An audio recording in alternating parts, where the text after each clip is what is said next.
hope that, you know, we can get this rectified sooner than later. Right. And the patrol officers, I mean, they don't want to wait to find a building until 2018. They're worried now, aren't they? They are worried now, yes. The cramped working conditions at a Cincinnati police station on display today, but what officers are worried about is cancer. Good evening, I'm Rob Braun. And I'm Cami Dierking. 6 officers who worked at the District 5 station died of cancer in 2015 and 16. Many more who worked in the 60-year-old building on Ludlow Avenue were diagnosed. And as Deborah Dixon tells us, 100 still working there want out.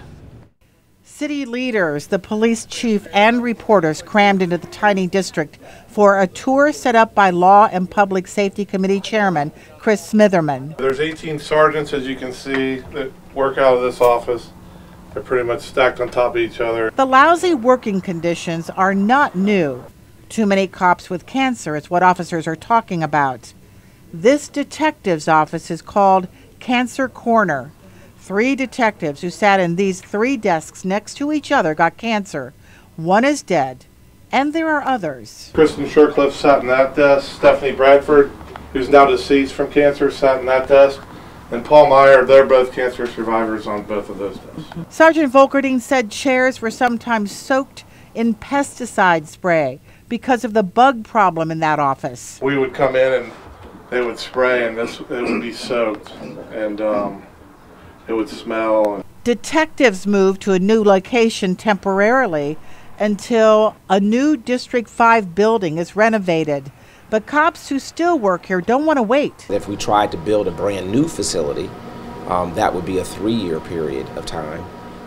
So the question is going to be, what do we do in the interim between now and March? And I think that this might spark some discussions about that. People are coming up with different plans. You know, the renovation of a permanent location is beginning.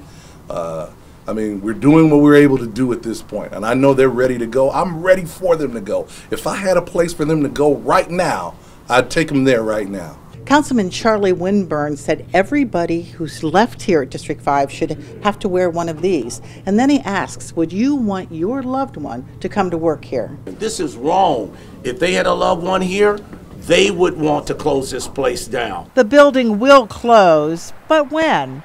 And if it's soon, where will the officers who still work here go? Even after today's tour, there is no answer. Deborah Dixon, Local 12 News. Mayor John Cranley has said everyone will be out of the building by the end of the year, but a replacement has not yet been determined.